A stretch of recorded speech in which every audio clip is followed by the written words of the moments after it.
Hello again and welcome to Brandix Reviews. Today I'm going to be doing kind of a follow-up video to a mailbag request that I did yesterday because I was asked about the upcoming Phase 4 slate of Marvel movies, and there was one kind of big aspect that I didn't really get into, partly because I was kind of saving it for a future video, so I might as well do that here, and that is to do with Spider-Man and where things are going with the involvement of the Tom Holland Spider-Man, who has obviously appeared in the Marvel Cinematic Universe, whilst being, well, not whilst being owned, but whilst having the movie license for that character owned by Sony, because that hasn't changed in all these years.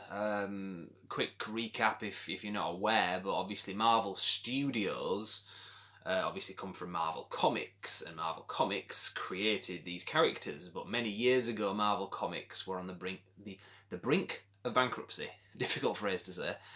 And they sold the rights to make movies based on their characters, so the movie rights, the license, to other studios, various different studios, and over the years they got many of those rights back. Sometimes certain contracts just lapse over time, so if a film hasn't been made, when say Lionsgate, for example, if they owned Iron Man, I'm making that up, but if they owned Iron Man but didn't make a movie within 5 years, the rights for that revert back to the studio. I just made that up is at face value, but that's kind of how a lot of these contracts work, which is why you've seen Spider-Man getting rebooted time after time with different actors, because Sony have to make Spider-Man movies within a certain time frame, otherwise the rights to make those movies go back to Marvel Studios. And how does that work basically? If Marvel Studios were to just go ahead without the permission of Sony and make a Spider-Man film, Sony could sue them. That's how that works. Well, they would if they released it anyway, basically. So, what happened a few years ago, Sony were having problems making successful, financially and critically successful Spider-Man movies. Obviously, if you remember the Andrew Garfield ones with what were they called? Amazing Spider-Man 1 and 2. They weren't very good, they weren't very successful. So they were struggling. They went to Marvel Studios and said, look, we own the rights, we're not going to give it back to you as such, but we will let you make a movie with Spider-Man in. You can even incorporate Spider-Man into your cinematic universe, have him alongside Iron Man and all that, but we want to do a deal with you. So you make the movie, you release it, it's part of your film franchise, but we're going to make a bit of money off it, basically. And of course, Marvel Studios were happy to do that for a number of reasons. It was a good business idea and it was mutually beneficial for Sony and Marvel Studios. But the problem has been, that deal was back in 2015 when that went public. They have made all the films, as far as I'm aware, that the contract stated. So obviously Spider-Man had his own films that were made by Marvel Studios, but he also appeared in Marvel Studios' own films. So the Tom Holland iteration of Spider-Man pretty much ends with Spider-Man Far From Home, which is coming out in July. I say it ends, I mean the current deal that we're aware of ends. Now, obviously they've been quite financially successful, but interestingly, and this is where this kind of comes into this, yesterday's video that I did, Sony did a movie last year called Venom with Tom Hardy, and it didn't look great, but it actually did very well at the box office, and critically it was a bit of a mixed bag. I myself enjoyed it, but mostly because it had Tom Hardy in it, and he always does a pretty good performance. The film itself was fairly standard. I think it did a lot better than it deserved to do at the box office, but whatever. So I think what's happened now is Sony have realised that they can make their own movies with other Marvel characters that they own within the Spider-Man circle of characters. That's within the Marvel characters that they bought all those years ago.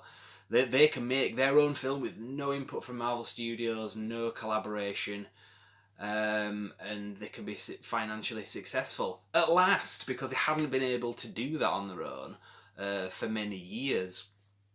So the thing with that film, Venom, that wasn't really canon with the Marvel movies, and it should have been, because Venom is fundamentally linked to Spider-Man. But if you watch that film, where's Spider-Man? There's not a hint of his existence that I could see anyway in that film. So I think Sony now have got a little bit more confidence that, you know, we got this, guys, Marvel Studios, we don't need you anymore. They could go down that route. I don't think that they will, but they could. So, interestingly, in this latest Spider-Man video, there was a reference to, as I mentioned in yesterday's video, there was a mention to the Multiverse, which is obviously with parallel universes. So if you're going to introduce that, hypothetically, you can cross the Marvel Cinematic Universe with any other film franchise, hypothetically, if such a studio would tolerate that. So you could basically get the Marvel films, and they could walk into, like through a magic door, into another dimension and be standing alongside the Expendables. Or they could go into the Godfather movies or Star Wars or anything, you know. Hypothetically, they could do that because that's a different reality, that's a different dimension. It's part of the multiverse. Obviously, there would be lawsuits if they did that in some cases there. But I think that obviously with the Venom movie being quite clearly not part of the Marvel Cinematic Universe, they could have Spider-Man go into some multiverse through a magic door, and he meets Tom Hardy, Eddie Brock, and there's Venom, and they could basically, Sony could take that character, literally suck him out of the Marvel Cinematic Universe, and implant him into their Sony standalone movie universe with Venom, and just take it from there. Hypothetically, they could do that. I'm not 100% sure they will do that. Or if they do that, they could do it with some kind of collaboration. They could have like a magic door where you can go through parallel universes in the multiverse and go backwards and forwards. I can sort of picture them doing that. It's happened in the comics like so many times. I mean, like, for example, DC and Marvel did it back in the 90s. There was a number of crossovers there. I mean, you've had X-Men and Star Trek crossing over in comics. It's just a little bit different and more difficult with movies because they're a harder thing to sell, and obviously you've got producers and all that kind of thing. With comics, it happens all the time. And so it'd be interesting if they do that. And just the fact that they've mentioned that in this latest Spider-Man trailer got me thinking, aha, that's how they could basically take the character back, and it would kind of canonise Venom into the Marvel Cinematic Universe whilst not being part of the same universe as such. It's a different dimension, but it is part of the same continuity. Kind of similar to Star Trek. I don't know if you're familiar with the Star Trek movies, but basically you had all the films with Captain Kirk, and there were some others as well that weren't as good. And then they kind of soft rebooted it back in 2009 and took Spock back in time, and then obviously he meets the original cast. So you're effectively doing a new timeline with old characters where pretty much you've got a clean slate. But there is a sense of continuity because you're following that journey from Spock, who you've followed since the original series, and he goes back basically into a multiverse, a different reality. So although it's a different universe, a different dimension or whatever, it's still part of the continuity. It still fits with the original movies. You can watch the Star Trek movies and then watch the J.J. Abrams ones as one continuous thread, even though it kind of gets a bit weird. They could sort of do that with the Marvel Cinematic Universe. That is a problem. A lot of casual fans are going to be very confused seeing this. They're going to think, well, is Venom part of the universe or isn't it?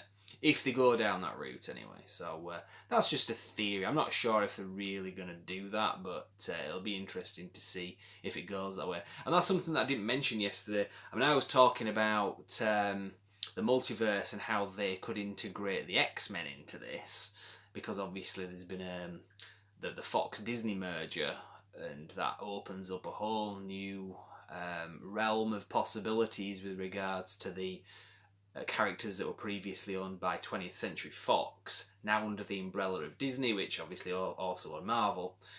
Sony's a little bit different because they didn't give the rights back. They just collaborated in the short term back in, well, they announced it in 2015. It really kind of took effect in 2016 with Captain America Civil War. They introduced Spider-Man in that. That was effectively the beginning of that run where Sony and Marvel were working together. But a lot of people have said, oh, Spider-Man, he's back with Marvel. It was a short-term thing, and that ends, as far as I'm aware, with Spider-Man Far From Home, which is out in a couple of months.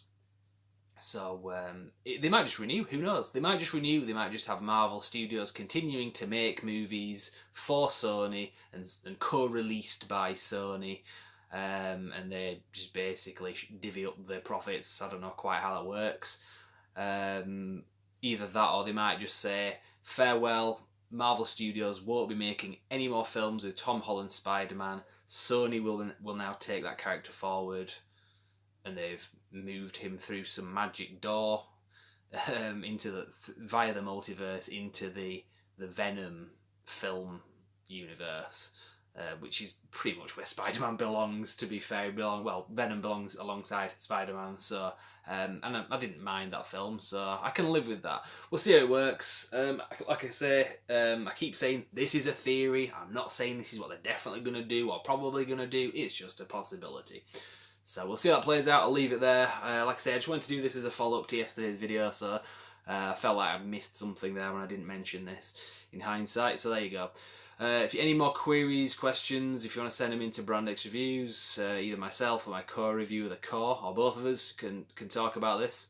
So any questions on Marvel or any of the other kind of stuff we talk about on this channel, fire them out. We're on Facebook, obviously, and YouTube, obviously, and Instagram. So for now, I'll leave there and say thank you very much for watching.